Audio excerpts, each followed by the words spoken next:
I was doing it's strong on the Joe Esposito. I've been training. Yeah, I've been training a lot like Drago. No, I like it doing those one-arm push-ups, right? Yes, just a lot of Drago, you were chasing chickens too?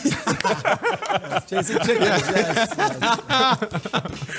Scoop, there it is. Shrek, scoop, there it is. Nice. All right, hey, so my son Ben has been playing that, singing that for like 2 months. All right, so here we go. We are just one sleep away from actual football, my friends, in front of a packed crowd as the Steelers and the Cowboys are getting set for the Hall of Fame game in Canton, Ohio.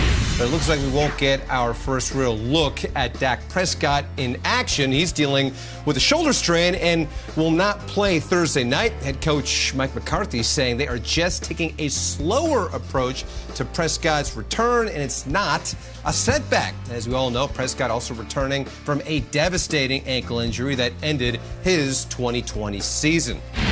As for the Steelers, quarterback Ben Roethlisberger will also sit out the game. Head coach Mike Tomlin announcing Mason Rudolph will get the start in Big Ben's place.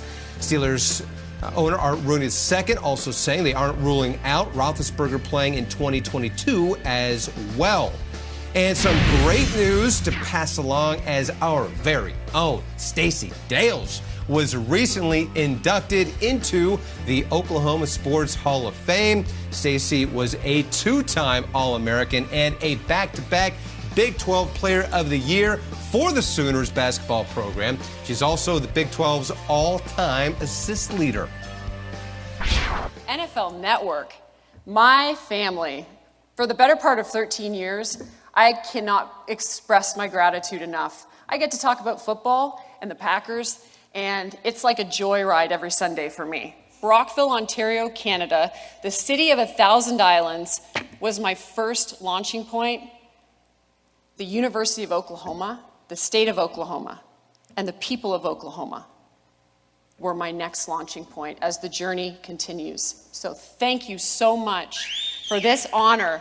I cannot tell you how proud I am to represent this state. I hope I do it so responsibly, and thank you. Yes, Stacey, congratulations. Well-deserved honor. We love you. We love your work. We are very lucky to call you our colleague here at NFL Network. And Kay and guys, she was an absolute baller in Oklahoma. Absolute baller. So congratulations to her. Very well-deserved honor.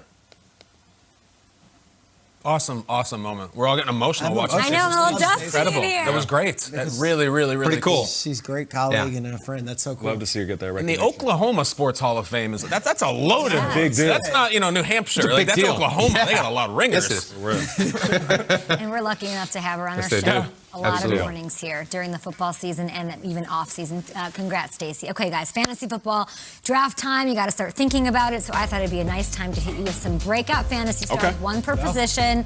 Let's see how you guys feel about them. Shregs, I need your sleepers here coming up soon, but let's kick it off at the quarterback spot. I want to talk about Joe Burrow.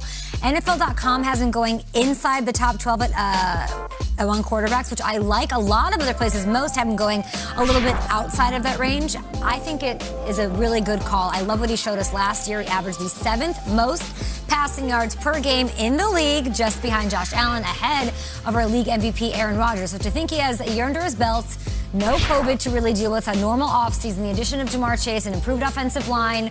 Even though they didn't draft Penei Sewell, they did get Chase, an electric playmaker he has some chemistry with. So I think he's going to build on that and do a lot of throwing given the competition in that division this year. There's a lot of upside with a guy like Jalen Hurts, Strags, but I think I would feel more comfortable. Obviously, Hurts uses his legs a bit. I like the weapons, and I like what's around Joe Burrow a little bit more. Next up, running back Clyde Edwards-Helaire.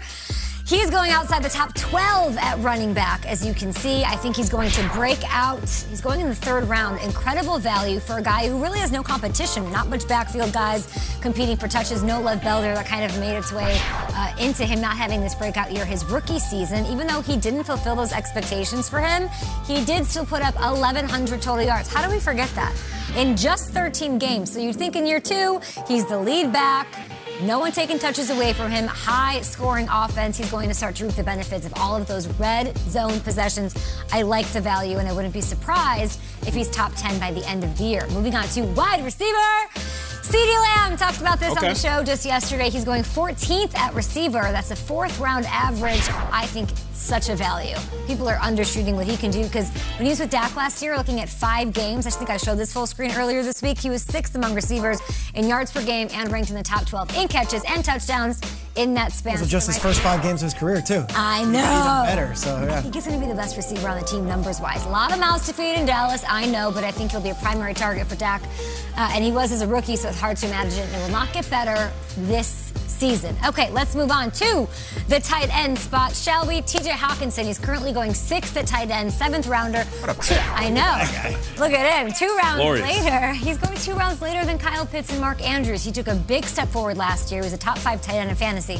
Did you guys think Hawkinson was top 5? I didn't. I could hardly believe that. He was really good. He was top 3 among tight ends in yards. But if you look at fantasy points, there was still a 100-plus point gap between Hawk and Kelsey and Waller. And you can say, yes, you have to get one of those elite tight ends at the top. Or you sort of bank on the fact that he's now a primary target in Detroit without Kenny Golladay and Marvin Jones and Danny Amendola. So that's between those 3, 216 targets up for grabs. So there's a big opportunity there. Jared Goff can, we saw what he could do with his tight ends when he was with the Rams.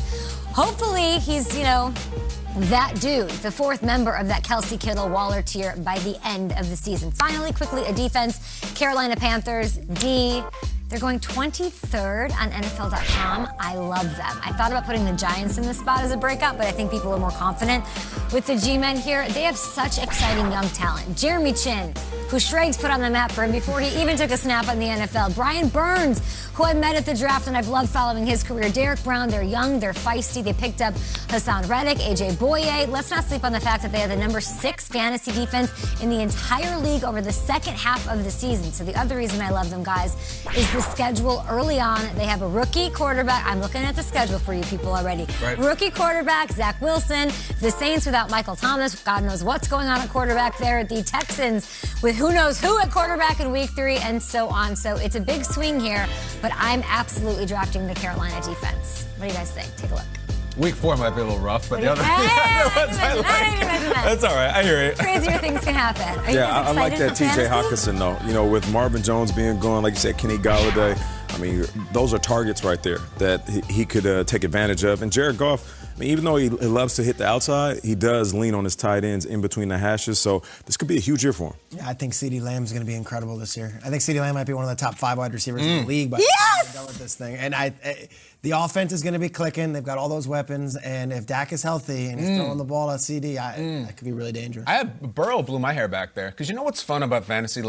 They might have made a mistake in drafting Jamar Chase. Maybe they should have drafted Penei Sewell, and it's going to cost them games. Who knows? But in fantasy, who gives a damn? Yeah. Just let it rip, throw it to Chase, go down the field, run up points. So I like Burrow, too. Are you one of these guys who's going to grab a Kelsey, a Kittle? Because, the 100-point difference, they're so much better than everybody else. That's why I like Hawkinson. I wait for the tight end. Do you like that Dan Campbell was a tight ends coach? I love I love everything about Dan Campbell. Should that make me feel better, Shrey? Sure. Great tight end, too. Little context? Who knows? He's doing those up and downs out there.